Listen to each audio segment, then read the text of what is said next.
Hello friends, welcome to study hub. आज का हमारा टॉपिक है एपी का nवां पद। एपी में nवें पद को आप कैसे ज्ञात कर सकते हैं उसके बारे में इस वीडियो में बात करेंगे। जैसा कि पिछली वीडियो में हमने एपी के बारे में बात करी थी, एपी क्या होता है और एपी में कौन कौन से पद होते हैं और उनको कैसे निकाल सकते हैं, प्रथम पद सार्वंतर को कैसे निकाला जाता है, उन सब के बारे में पिछली वीडियो में बात करी थी। तो इस वीडियो में हम एपी के nवें पद को बारे में बात करेंगे कि कोई भी एपी आपको दे दी जाएगी और आपसे कोई सा भी पद उसका पूछा जाएगा तो उसको कैसे निकाल सकते हैं। तो यदि इसके एपी का nवां पद के यदि फॉर्मूले के बारे में बात करें, an equal a plus n minus 1 into D.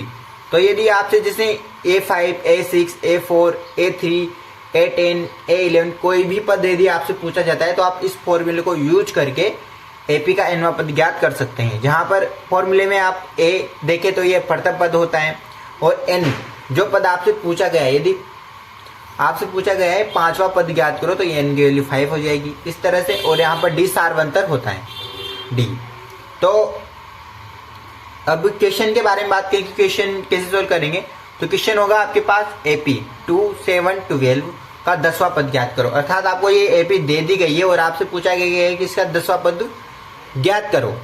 तो हम फॉर्मूले को यूज करेंगे। तो यहाँ पर सबसे पहले एपी लिख लेंगे और एपी का प्रथम पद जो कि पहला पद ही होता है उसको लिख लेंगे तो a इक्वल 2 हो जाएगा। और सार्वंतर की यदि बात करें तो हम दूसरे पद में से और पहले पद को माइनस कर लेंगे तो सार्वंतर d मिल जाएगा। तो d इक्वल 7 माइनस 2 इक्वल 5 हो गया।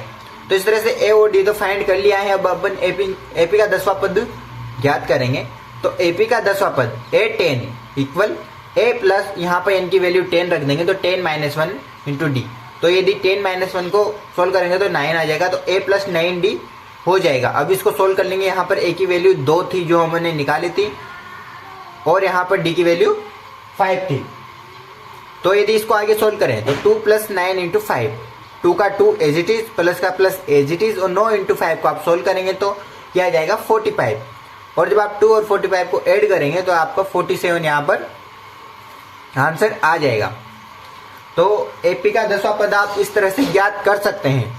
तो जो फॉर्मूला देखा था a plus n minus 1 into D, इसकी सहायता से आप कोई सा पद ज्ञात कर सकते हैं। इसके एक और एग्जाम्पल के बारे में बात करें तो किस टाइप से आपका वो क्वेश्चन पूछा जाता है। तो क्वेश्चन होगा आपके पास एपी 21, 18 और 15 का कौन सा पद -81 है। तो इस तरह से भी आपके पास क्वेश्चन आ सकता है। इसमें आपको पद नहीं निकालना है, आपको इसमें ऑलरेडी पद दिया हुआ है। तो इसको कैसे निकालेंगे, मतलब आपको ज्ञात करना है कि ये वाला पद कौन सा है। ऊपर वाले क्वेश्चन में आपसे पूछा गया था कि 10वां पद ज्ञात करो और आपको a और d फाइंड कर लिया था एपी से। अब अपन को निकालना है कि कौन सा पद है, पद दिया हुआ है। तो वही हम एपी लिख लेंगे और इसका जो पहला पद है a वो लिख लेंगे 21 और सार्वंतर निकालेंगे तो द्वितीय पद में से प्रथम पद को माइनस कर देंगे। तो 18 माइनस 21 यहाँ पर -3। हमने पिछली वीडियो में देखा था कि सार्वंतर नेगेटिव भी हो सकता है, तो यहाँ पर नेगेटिव सार्वंतर आया है। तो a 21 हो गया और d हो गया -3। अब हम मान लेंगे कि nवां पद -81, अर्थात ये ज्ञात करना है, हमको पता नहीं है कि 81 वाला पद कौन सा है। तो इसको मान लेंगे nवां पद -81 है। तब इस फॉर्मूले को यूज करेंगे। इस फॉर्मूले की सहायता से ही n की वैल्यू फाइंड करेंगे। तो इस फॉर्मूले में जो an दिया हुआ है -81 इक्वल, और जो पहला पद है वो है 21 प्लस n माइनस 1 को एज इट इज, क्योंकि n फाइंड करना है और d की वैल्यू है इसलिए -3 रख देंगे। इसको आगे सोल्व करेंगे तो -81 और जो 21 को इधर लाएंगे तो -21 हो जाएगा और इसको सोल्व करेंगे तो -3n प्लस 3 हो जाएगा। इसके बाद इसको सोल्व करेंगे तो ये हो जाएगा माइनस का 102 और 3 को इधर लाएंगे तो ये भी -3 हो जाएगा और यहाँ पर -3n बचेगा। अब इसको आगे सोल्व करेंगे तो 105 इक्वल माइनस का 3n, और यहाँ पर n की वैल्यू डिफाइन करेंगे तो आप तो माइनस से माइनस कैंसिल हो गया और 105/3 आ जाएगा। जब आप इसको सोल्व करेंगे तो आपके पास n की वैल्यू होगी 35। अर्थात तो जो क्वेश्चन में पूछा गया था कि कौन सा पद है -81 है, तो यहाँ पर फॉर्मूले का यूज करके n की वैल्यू निकालनी है, अर्थात 35वां पद -81 है।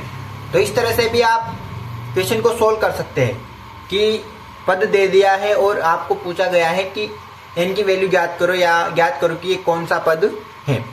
अब एक और क्वेश्चन के बारे में बात करें, किस टाइप से क्वेश्चन इस फॉर्मूले की सहायता से आप सोल्व कर सकते हैं। तो क्वेश्चन है आपके पास एपी ज्ञात करो। अब एपी को ज्ञात करना है, पहले वो एपी दे रहा था क्वेश्चन में, अब एपी को ही ज्ञात करना है। और यहाँ पर उसने पद दिए हुए हैं, A3 जैसे दिया हुआ है 5 और A7 दिया हुआ है 9। तो इन दोनों का यूज करके हम एपी ज्ञात करेंगे। तो सबसे पहले हम लिखेंगे कि A3 को फॉर्मूले की सहायता से लिखेंगे। तो A3 equal A plus 3 minus 1 into D, क्योंकि फॉर्मूला होता है अपने पास A plus n minus 1 into D. तो यहाँ पर n की वैल्यू 3 है, तो यहाँ पर A3 equal A plus 3 minus 1 into D आ जाएगा। और A7 को हम लिख पाएंगे कि A plus 7 minus 1 into D, क्योंकि n की वैल्यू यहाँ पर 7 है।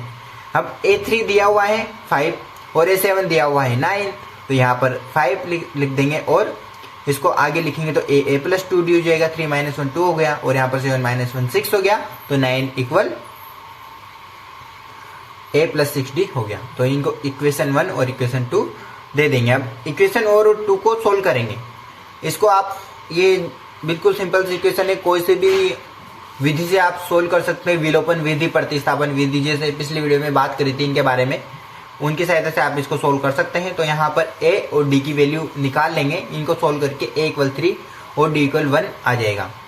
अब यदि यहाँ पर A इक्वल 3 आ गया, अर्थात तो जो पहला पद होता है वही A1 ही A होता है, तो यहाँ पर A1 की वैल्यू 3 आ गई।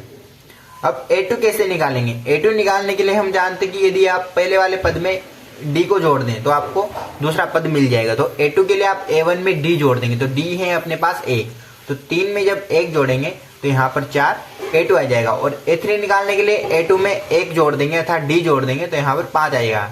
तो यहाँ पर A1 A2 A3 अर्थात प्रथम 3 पद AP के आ चुके हैं, तो हम AP लिख सकते हैं।